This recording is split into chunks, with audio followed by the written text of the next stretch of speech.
ETF index mutual funds నేర్చుకుని stock మార్కెట్లో రాణించాలనుకుంటున్నారా? వెంటనే ఈ నెంబర్కి కాల్ చేయండి. Hello my dear friends, welcome to Suman TV. మనము ఇంటర్వ్యూ స్కిల్స్ అనే టాపిక్ గురించి మనం మాట్లాడుకుంటున్నాం. అలాగే I gave you some introduction in the part 1. 2 పార్ట్స్గా మనం ఒకవేళ డిస్కస్ చేసుకుంటున్నట్టయితే, ఇంతకుముందు పార్ట్లో నేను లోపలికి ఎలా ఎంటర్ అవ్వాలి, ఎంటర్ అయిన తర్వాత వాళ్ళకి ఎలా మీరు గ్రీట్ చేయాలి, అలాగే కూర్చునేంత వరకు మనము పార్ట్ 1లో చూసాం. ఇప్పుడు పార్ట్ 2లో ఇప్పుడు ఈ పార్ట్లో ఏం చూస్తారంటే, వాళ్ళు మిమ్మల్ని ఏ క్వశ్చన్ అడిగితే మీరు ఏ ఆన్సర్ చెప్పాలి. అంటే ఫస్ట్ క్వశ్చన్ మాత్రం మీకు సెల్ఫ్ ఇంట్రడక్షనే అడుగుతారు, అది మాత్రం guarantee. Could you please give me yourself introduction అంటారు, లేదా give us yourself introduction. అక్కడ ఒకరు కాకుండా కొంతమంది ఉన్నారనుకోండి, కొంతమంది ఉంటే ఏమవుతుంది, అప్పుడు వాళ్ళు అడిగేది can you please speak about your self అంటారు, మీ గురించి మీరు చెప్తారా అంటారు. ఇది ఫస్ట్ క్వశ్చన్ ఉంటుంది. ఇది జనరల్గా ఏ ఇంటర్వ్యూలోనైనా ఇదే అడుగుతారు. ఎందుకు అడుగుతారు అంటే, మనం ఎలా మాట్లాడుతున్నామో వాళ్ళకి తెలుస్తుంది.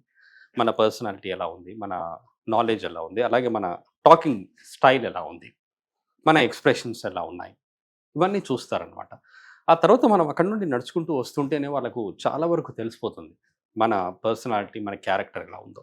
మీరు చాలా కాన్ఫిడెంట్గా వెళ్ళాలి. మీరు always you need not wear blazer. మనం ఇంటర్వ్యూలకు వెళ్ళేటప్పుడు ఎప్పుడు కూడా బ్లేజర్ వేసుకోము, టై కూడా కట్టుకోవాల్సిన అవసరం లేదు. ఎప్పుడు కూడా వీ డోంట్ వేర్ ఆల్వేస్ టై. కానీ మీరు ఇన్షర్ట్ చేసుకోవడం మాత్రం మర్చిపోవద్దు. ఇన్షర్ట్ చేసుకోవాలి, అలాగే మంచి షూ వేసుకోవాలి, షూ విత్ సాక్సెస్. ఇది కొంతమంది ఏంటంటే అది కొత్త ఫ్యాషన్, సాక్స్ లేకుండా ఏదో షూ వేసుకుంటుంటారు. అలా కాకుండా షూ వేసుకోవాలి, సాక్సెస్ వేసుకోవాలి, అండ్ దెన్ మంచి హెయిర్ స్టైల్, అండ్ అలాగే కొంచెం క్లీన్ షేవ్ ఉండాలి, నీట్ ఫేస్ ఉండాలి. ఉన్నప్పుడు మీరు అలా లోపలికి వెళ్తారు. లోపలికి వెళ్ళేసి ఇక్కడ దాకా CV ఇచ్చిన తర్వాత మీరు వాళ్ళు మిమ్మల్ని కూర్చోమంటారు. ప్లీజ్ హ్యావ్ ఎ సీట్ అన్న. కూర్చున్న తర్వాత right, so you are Mister Rao, can you please speak about yourself Mister Rao అంటారు. అన్నప్పుడు మీరేం చెప్పాలి అంటే, వాళ్ళు మీ పేరు చెప్పారు చూడండి, పేరు చెప్పారా లేదా అనేది చూడాలి. వాళ్ళు మీ పేరు చెప్పారనుకోండి, చెప్పినప్పుడు ఏం చేయాలి అంటే, sure sir, I will give you my introduction అని, as you know my name is mister Rao. అక్కడ మిస్టర్ రావ్ అని నేను చెప్తున్నాను. ఏదైనా ఒక పేరు ఏదైనా అనుకోండి, మీరు అక్కడ ఏదో రావ్ అని పెట్టాను కదా, as you know my name Rao, మీకు నా పేరైతే తెలుసు కదా అని. ఎలాగైతే మీకు నా పేరు తెలుసో అని చెప్పే సెంటెన్స్ అనమాట అది. As you know my name is అని అంటాం, లేదా ఐ యామ్ రావ్. ఎక్కువ శాతం ఏంటంటే మై నేమ్ ఈజ్ అనేది కొంచెం అవాయిడ్ చేయండి. మై నేమ్ ఈజ్ అనేది కొంచెము ఎందుకు సార్, ఇది ఏమైనా రాంగ్ సెంటెన్స్ అంటే, రాంగ్ సెంటెన్స్ కాదు అది, అదొక చైల్డిష్ సెంటెన్స్. మనం చిన్నప్పుడు నేర్చుకుంటాం అది, my name is so and so అని అంటుంటాం కదా. అలా నేర్చుకునేటప్పుడు మనం చెప్తాం. నేర్చుకునేటప్పుడు అలా చిన్నప్పుడు చెప్పే సెంటెన్స్ని ఇప్పుడు యూజ్ చేయొద్దా సార్ అంటే, కొన్ని వర్డ్స్ ఉన్నాయి. ఫర్ ఎగ్జాంపుల్, ఇప్పుడు మీరు టీ తాగుతున్నారనుకోండి, ఐఎమ్ డ్రింకింగ్ టీ అని మీరు చిన్నప్పుడు నేర్చుకుంటారు. స్కూల్లో ఐఎమ్ డ్రింకింగ్ టీ అంటారు. కానీ అదే మీరు ఇంగ్లీష్ మాట్లాడేటప్పుడు, స్పోకెన్ ఇంగ్లీష్ క్లాస్ కానివ్వండి, ఏదన్నా కొంచెం కాలేజ్లో కానివ్వండి, అలా మీరు వెళ్ళినప్పుడు ఏమనాలి, మీరు టీ తాగుతున్నప్పుడు అని అంటే, ఐఎమ్ హ్యావింగ్ టీ అనాలి అంటారు.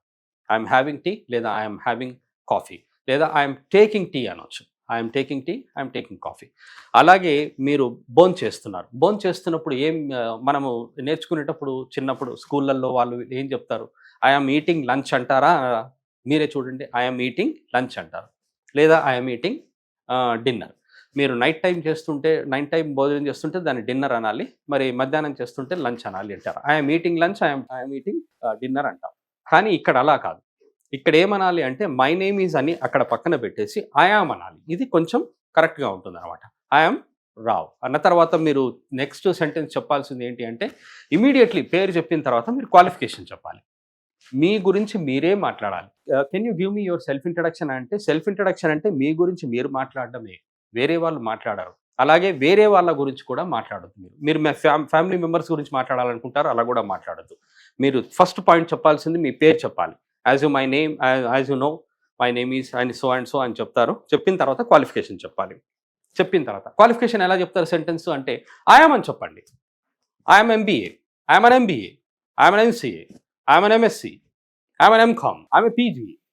నేను పీజీ స్టూడెంట్ని సార్, నేను పీజీ. ఆమె పీజీ అన్నారనుకోండి, పీజీ అయిపోయినా చెప్పొచ్చు లేదా చదువుతున్నా చెప్పొచ్చు, ఏం ప్రాబ్లం లేదు. ఆమె పీజీ అనండి. క్వాలిఫికేషన్ చెప్పిన తర్వాత ఏమంటారు, మీరు ఎక్కడ ఉంటున్నారో ఆ ప్లేస్ చెప్పాలి. I'm staying at hostel sir, లేదా I'm staying with my uncle sir, నేను మా అంకుల్తో ఉంటున్నాను సార్. బేసికల్లీ ఐ బిలాంగ్ టు అంటాం. బేసికల్లీ ఐ బిలాంగ్ టు అంటే మీరు ఎక్కడి నుండో వచ్చారు ఇక్కడికి, ఎక్కడి నుండో వచ్చారండి, వెస్ట్ బెంగాల్ నుండి వచ్చారు, వెస్ట్ బెంగాల్ నుండి వచ్చేసి ఇక్కడ ఉంటున్నారు, ఇక్కడ సెర్చ్ చేస్తున్నారు జాబ్, వేరే వేరే స్టేట్లో సెర్చ్ చేస్తున్నారు job. Basically I'm from west Bengal sir, నేను వెస్ట్ బెంగాల్ సార్ అసలు యాక్చువల్గా మాది, కానీ జాబ్ కోసం ఇక్కడికి వచ్చాను అని. I'm staying with my uncle here, నేను మా అంకుల్తో ఉంటున్నాను అని. అలాగే మీకు ఏదైనా మంచి హాబీ ఉందనుకోండి, హాబీ చెప్పండి. మీకు ప్లస్ పాయింట్స్ ఉంటాయి, కొన్ని క్వాలిటీస్ ఉంటాయి, ఆ క్వాలిటీస్ చెప్పండి. ఇప్పుడు ప్లస్ పాయింట్స్ తర్వాత హాబీస్, వీటికంటే ముందు ఏమైనా చెప్పాల్సి వస్తుందా సార్ అంటే, మీరు అంతకుముందు ఏమైనా వర్క్ చేశారనుకోండి, వర్క్ చేసినట్టయితే ఆ వర్క్ చెప్పాలి. వర్క్ ఎన్నో పాయింటో తెలుసా, ఇది 5th పాయింట్. ఇది ఫస్ట్ నేమ్, క్వాలిఫికేషన్ అయిపోయింది, రెసిడెన్స్ అయింది, ఆ తర్వాత మీకు హోమ్ టౌన్ అయింది. హోమ్ టౌన్ అంటే మీరు ఎక్కడి నుండి వచ్చారు అని. ఇప్పుడు వెస్ట్ బెంగాల్ అనుకున్నాం, వెస్ట్ బెంగాల్ మీ హోమ్ టౌన్ అవుతుంది. మీరు ఉంటున్నది ఇక్కడ కాబట్టి ఈ అడ్రస్ చెప్పాలి. I'm staying with my uncle, I belong to west Bengal అంట. సరే, వెస్ట్ బెంగాల్ చెప్పేశారు, అయిపోయింది. దీనికంటే ముందు మీరు ఎక్కడైనా వర్క్ చేస్తే అవి చెప్పాలి. ఒకవేళ వర్క్ చేయడం లేదనుకుంటే వదిలేసేయండి. వర్క్ చేయాలి, వర్క్ చెప్పాలి, తర్వాత ఎక్స్పీరియన్స్ చెప్పాలి. ఈ 2 పాయింట్స్ చెప్పాలి. దేనికంటే ముందు, ప్లస్ పాయింట్స్కి హాబీస్కి ముందు. చెప్పిన తర్వాత చెప్పక ముందు అవి చెప్పాలి. చెప్పిన తర్వాత ఏం చెప్పాలి అంటే, మీరు ప్లస్ పాయింట్స్ అయిపోయాయి, హాబీస్ అయిపోయాయి, మీకేమైనా చెప్పాలనిపిస్తే అచీవ్మెంట్స్ ఉంటాయి చూడండి, మీకేమైనా అవార్డ్స్ వస్తాయి, లేకపోతే బెస్ట్ స్టూడెంట్ అవార్డు వస్తుంది, ఆ బెస్ట్ స్టూడెంట్ అవార్డు చెప్పొచ్చు. బెస్ట్ కండక్ట్ అనే అవార్డు వస్తుంది, ఆ బెస్ట్ కండక్ట్ అవార్డు చెప్పొచ్చు. లేకపోతే క్లవర్ స్టూడెంట్, బ్రిలియంట్ స్టూడెంట్ అని కొన్ని బ్యాడ్జెస్ ఉంటాయి, అలా ఇచ్చారనుకోండి, అది చెప్పొచ్చు. I got a best student badge in my school sir అని చెప్పొచ్చు. అది అచీవ్మెంట్ అనమాట. అలా చెప్పిన తర్వాత లాస్ట్కి మీ యాంబిషన్ చెప్పండి. మీ యాంబిషన్ అంటే మీ గోల్, మీరు ఏం చేయాలనుకుంటున్నారు, మీరు ఏం అవ్వాలనుకుంటున్నారు అనేది చెప్పండి. ఇది లాస్ట్ పాయింట్ అవుతుంది. I would like to become అనండి, ఐ డిజైర్ టు బికమ్, లేకపోతే my aim is to become అనండి. My aim is to become అంటే నా ఉద్దేశం, నేను అవ్వాలనుకుంటున్నాను అని చెప్పి. My aim is to become a doctor, my aim is to become a software engineer, my aim is to become a big business magnet, ఒక పెద్ద బిజినెస్, ఒక వ్యాపారవేత్త కావాలని నాకు ఉంది అని. ఇది ఇదేమవుతుందంటే యాంబిషన్ అవుతుందంట. ప్రతి ఒక్కరూ ఒక యాంబిషన్ చెప్పాలి మై డియర్ ఫ్రెండ్స్. యాంబిషన్ చెప్పకుండా ఏముండద్దు, యాంబిషన్ మాత్రం చెప్పాలి. మీరు హాబీస్ ప్లస్ పాయింట్స్ స్కిప్ చేసినా పర్వాలేదు, మీరు యాంబిషన్ మాత్రం చెప్పాలి. కానీ చెప్పేది కూడా మంచి స్టైల్లో చెప్పాలి. అదే వాళ్ళ పైన మంచి ఇంప్రెషన్ వేస్తుందన్నమాట. First impression is best impression అంటారు చూడండి. మీరు ఫస్ట్ ఏదైతే మాట్లాడుతున్నారో అదే ఎప్పటికీ గుర్తుండిపోతుంది అనమాట. సో ఇది పార్ట్లో ఇది మనం ఫినిష్ చేస్తాం మై డియర్ ఫ్రెండ్స్. అలాగే మనము సెంటెన్స్ ఒకవేళ ఏదైనా ఉన్నట్టయితే వీలైతే తర్వాత మనము నెక్స్ట్ పార్ట్లో చూద్దాము. ఇంట్రొడక్షన్ అంటే ఇంటర్వ్యూ స్కిల్స్లో ఎలా మీరు బిహేవ్ చేయాలి, ఎలా మన టాక్ ఉండాలి, ఎలా క్వశ్చన్స్ ఉండాలి, ఎలా ఆన్సర్స్ ఉండాలి అన్నది మనము చూసాం. ఇది will meet with some other topic in the next video. Thank you very much. Have a nice time and have a nice all the best.